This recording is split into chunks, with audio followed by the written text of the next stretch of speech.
So many persons have been talking really harshly and tough about the latest development as relates to United States President Donald Trump and the Ukraine President Volodymyr Zelensky. I mean, that particular story is one that is still trending, and so many persons have developed memes. Some have even done a lot of cartoons around it, and it's quite crazy what's going on. This is the very first time in a long while, in fact, that we'll see something in that direction. The President of the United States having a spat in front of the media with another president. And at the end of the day, Donald Trump says that it's going to be good for good television. It's good for television. Goodness me. I mean, the world is still stunned at that back and forth that happened some few days back. What is the implication of that particular spat that they've had? Is the United States already aligning with Russia against Ukraine? What is the stand of the Europeans, the European leaders, about this latest development? What are the implications of the fight, the invasion of Russia into Ukraine some 3 years back? We have with us live in the studio our diplomatic international correspondent, Vinmartin, Obiora, who would give us an insight into that development. Good to have you. Good morning. Good morning, Charles. You're Good welcome morning, to the show, sir. Good morning. Thank you for the opportunity to be here. All right. What was the first reaction to the spat? I mean, it was shocking. I mean, when you see that kind of thing, we don't know, this is it AI developed, or is there something that that is not right about it? How did you receive it? What was the first reaction when you saw that spat? The same thing you said, shock. And it was shock all over the world. It was like a movie, like what do they call it? Like Big Brother, something that was drama. And then you looked, and it was going on, and you are seeing Trump, you are seeing this, the president of Ukraine, and you've seen everybody, and it's live. So it was shocking. For me, what happened in the Oval Office is what we are going to see, so many of it moving forward. Because even before now,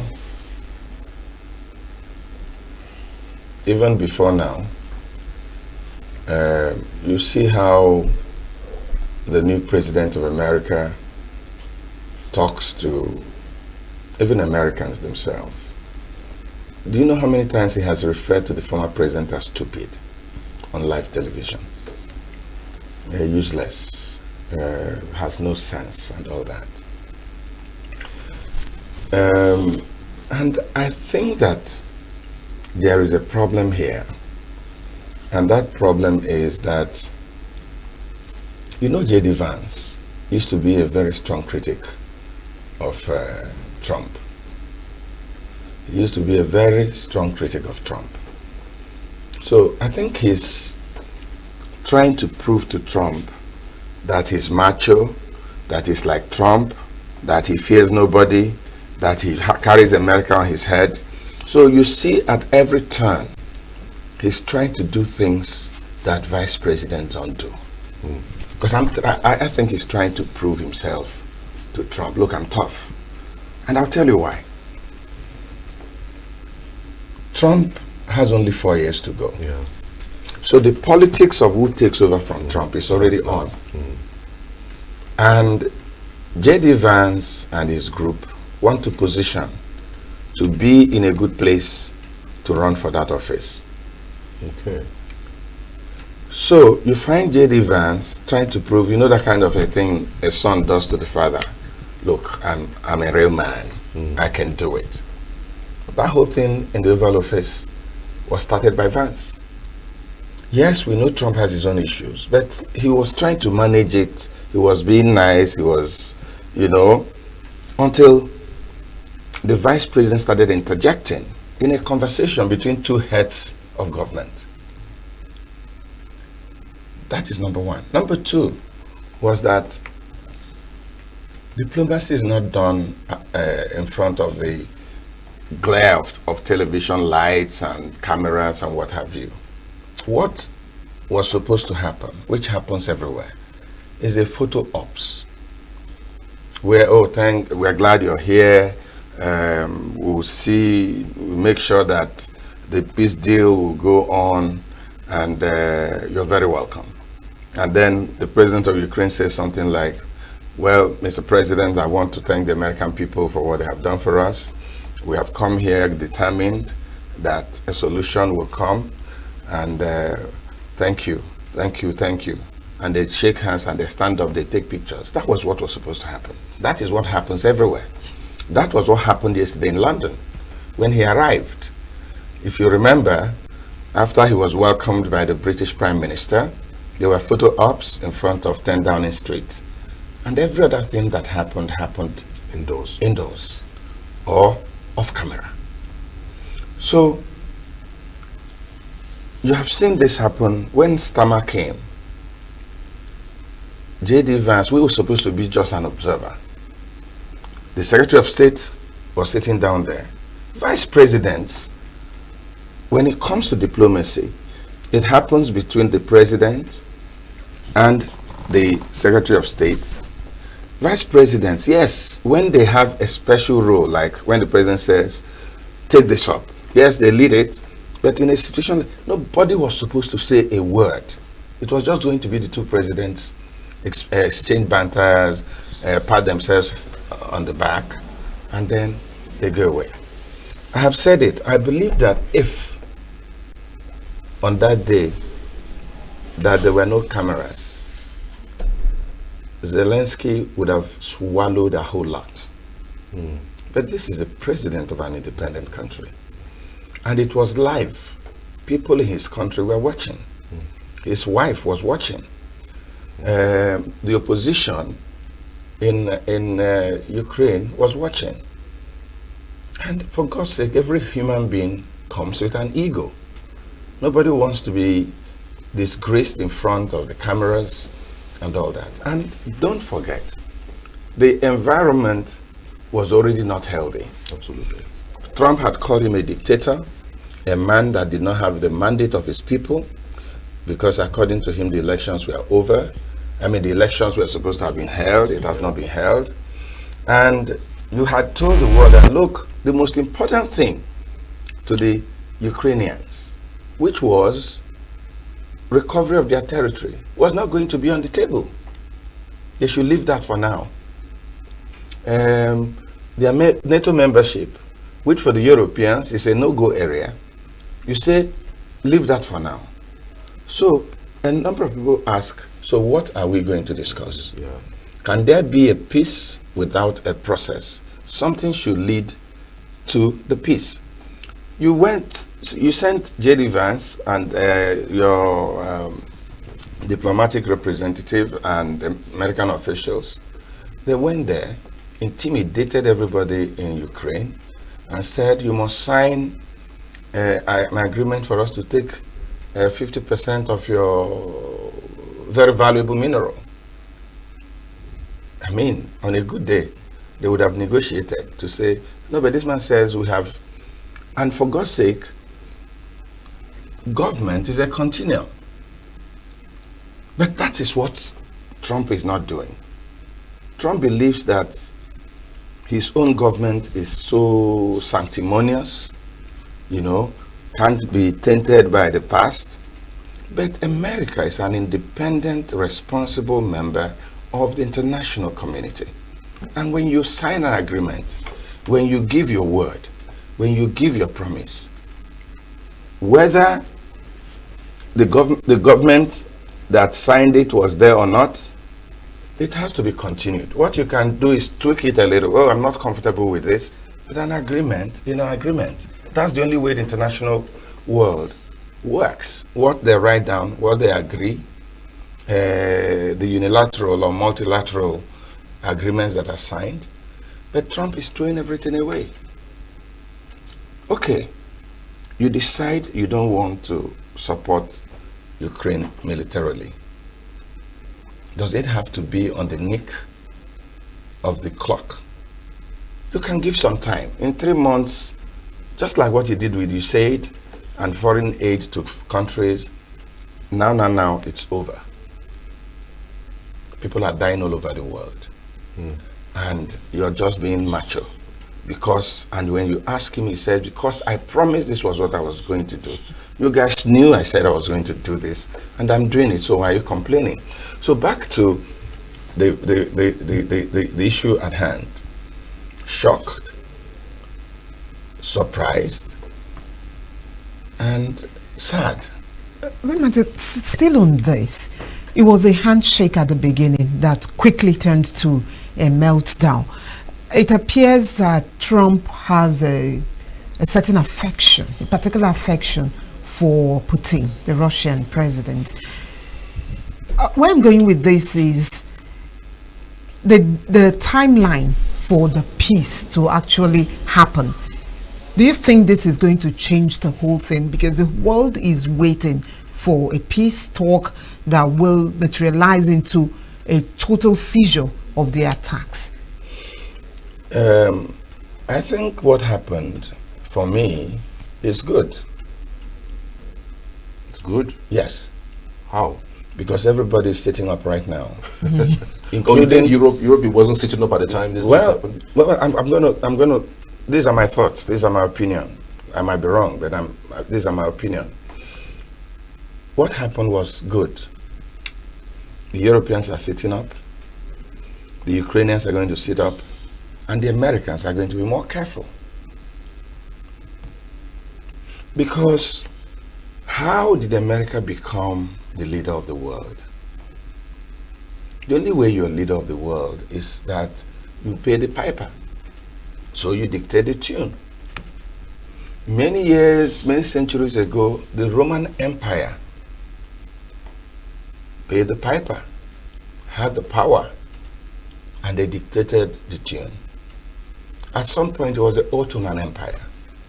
At some point, it was the Great Britain.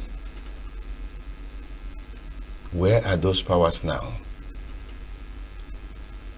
So, today is America. And for me, the moment America stops playing the big brother, paying the world bills, contributing, you and I have talked about the decline of the United Nations. We've had that conversation. If they stop paying the bills, they won't pay bills for international conflicts. They won't pay bills to fight global disease. They won't pay bills to help small countries and developing countries that need help. Then they stop being the leader of the free world. And someone else is going to do that. The only reason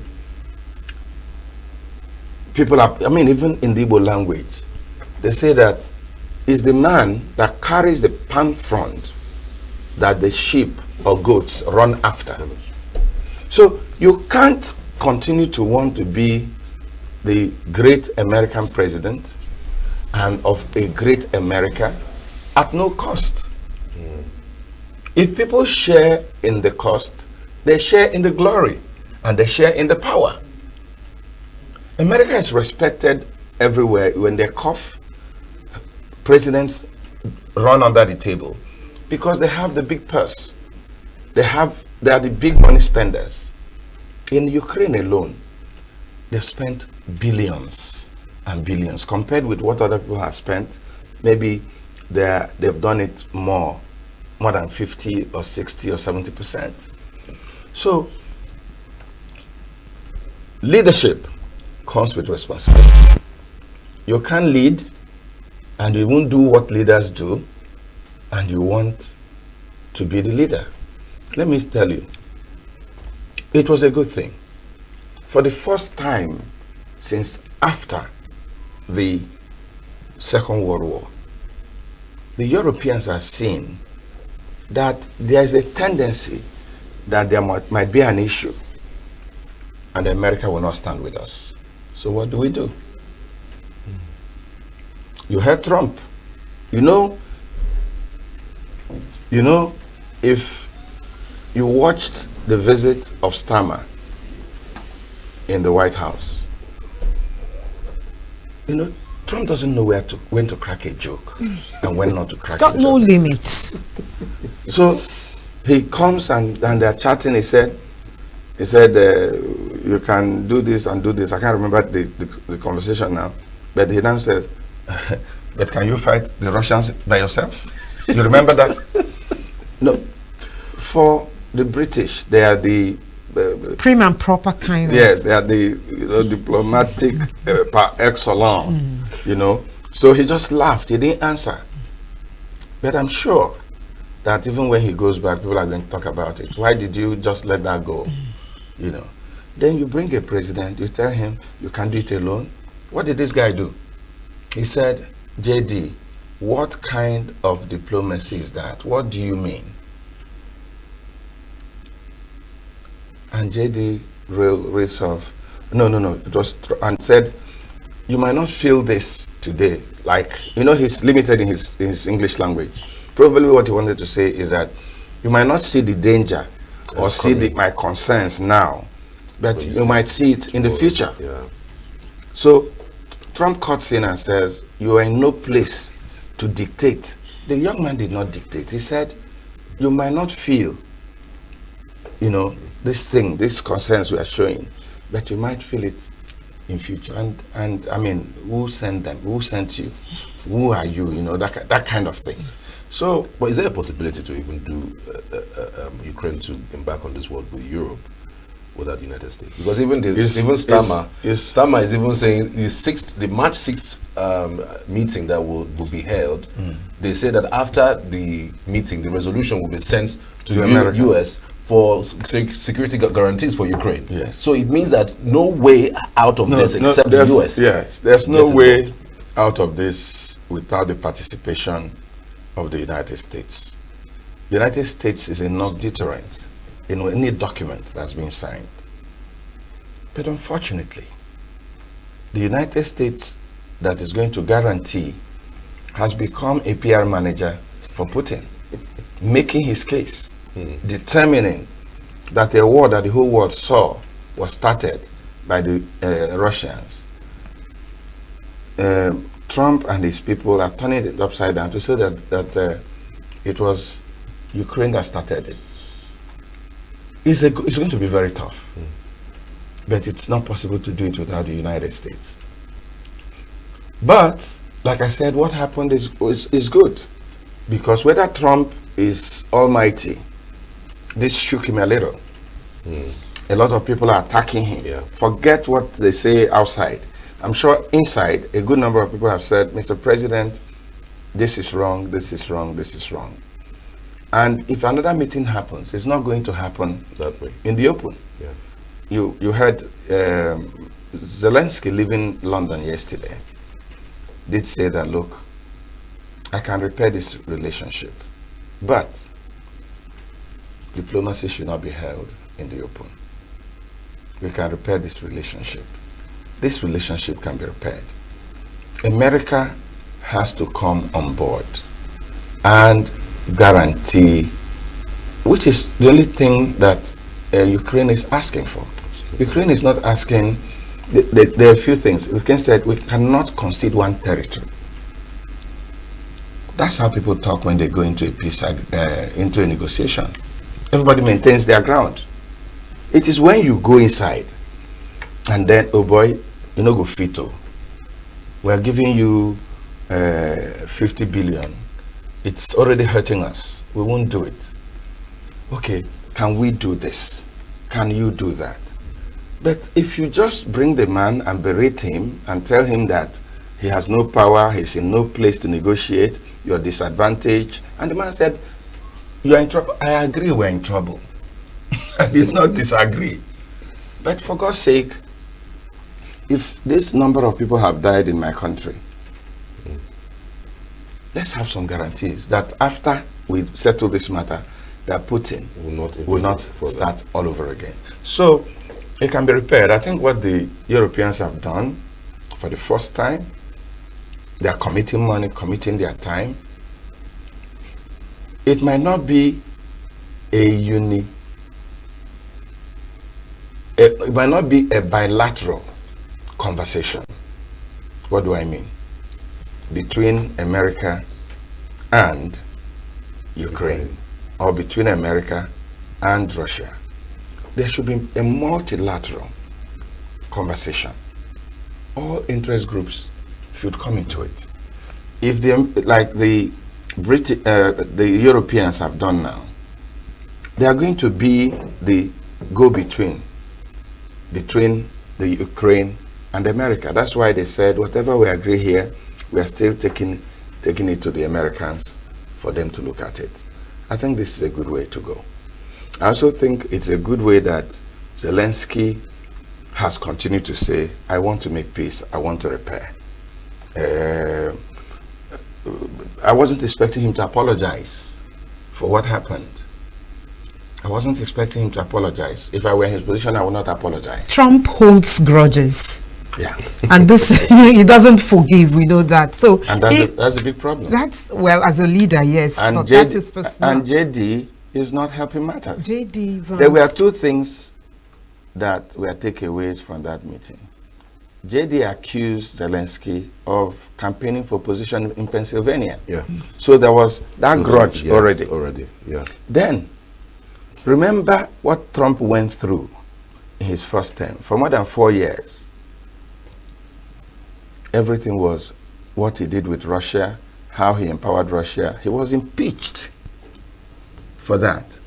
I hope you know that almost everybody that was a prosecutor in that process of impeachment is already out of the American government service. Yeah. All the people in the Justice Department, that was why Biden had to forgive in advance some members of the legislature, senators and House of Rep members, because Trump was going to go after them because they participated in the impeachment. Trump has not forgotten. Yeah. Trump has not forgiven. And you remember, it was the same Zelensky. You remember that scandal where he was telling Zelensky, if you give me evidence to indict Hunter Biden, I will give you support. You remember that? You remember in 2019. So he's never had any love. Is it love lost with Zelensky? With Zelensky. Obviously. So he has been so upset with him. He thinks that a lot, and that's Trump. Yeah. All the things he's doing all this is retaliation. He wants to retaliate. He wants to make sure, and that's what, as a leader, when this happens, it can cost. Go and read how the First World War came. Go and read how the Second World War came. It has to do with ego. People's ego. Go and read how even the invasion of Ukraine came. It is ego. Putin wants to prove that Russia is still Russia, forgetting that Russia is no longer the Soviet Union, the Union of Soviet Socialist Republics, that it has become a country, and that you have independent nations. People have argued about security guarantees for Russia. And I want to ask us this question. Trump says he's a great peacemaker. All this tension in the world today is because of the North-West divide. What do I mean? Russia and the rest of the world. Russia feels unsafe. The rest of the world feel unsafe because of what Russia has. As a great negotiator, why don't you engage Russia directly? Reassure Russia so that all this tension in the world will end. Because what is Russia's problem? No, we are not safe if these guys become members of NATO and all our neighbors become members of NATO. Our security is at stake. Trump in his first term said he was going to sign agreements with Russia. He signed none. He said he was going to sign with North Korea. He signed none. All he goes to a place, he takes pictures, and that was it. Trump ended the agreement between America and Iraq and Iran. He didn't sign a new one. And so many places. You come, you bring chaos, you're putting tariffs, you're doing this and fine. But these things are processes. If, for instance, even this thing that is happening in between Ukraine and America, a president appoints an envoy, a peace envoy.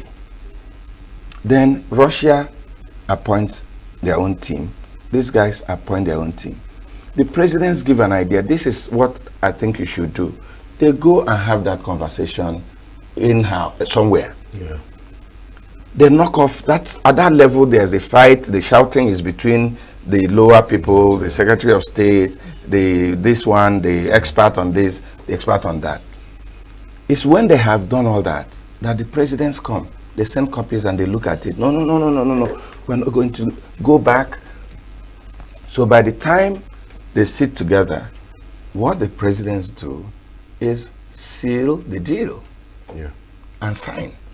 Presidents don't go and be shouting and be fighting among themselves. They don't have the time. They don't have the expertise. There are people in the State Department, in the Defense Department of these countries who have done this thing for decades. They know the language, they know the nonsense, they know how it is done, that they will tell you you are the greatest idiot in the world and you'll be smiling because they call them diplomats. That is their job. True. I hope that the countries that are involved will do this. Allow the experts who know the history, that will not bring the individual ego of presidents and knock out how this thing.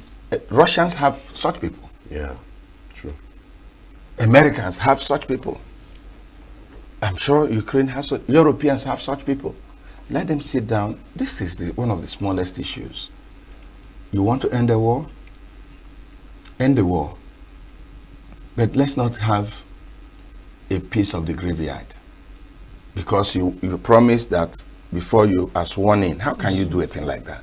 That before you are sworn in, that you would have made peace. Is peace that elementary? Because he doesn't even understand. And now with the U.S., that's America's role as big brother. I don't know how it will look like in the international world in support or not of Ukraine. Is there going to be an implication as we conclude? If they don't support?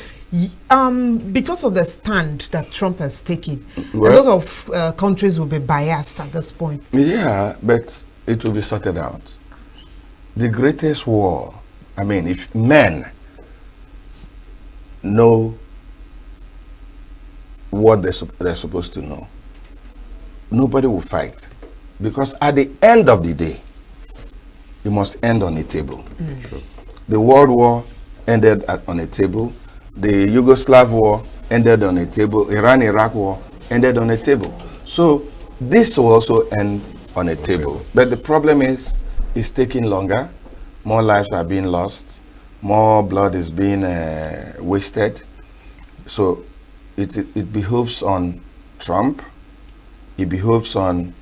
I agree with some people who say that, Zelensky should have known that he's in trouble and taken some of the flack or some of the insults and still put his eye on the ball. Yes, I think he should have done a little more of that. As much as I wouldn't recommend that he should have taken everything. But I have also said that the scenario made it impossible. When somebody starts an interview with what you're wearing is an insult to the White House and all that, you know.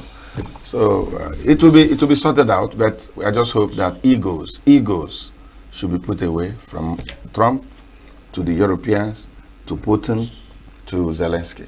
Let's remove personal egos and address what the issues are, the challenge that this is posing to the entire world. All right, Vinmartin, many thanks for your time. I truly appreciate it. Thank you. Save Nature TV. News in your pocket.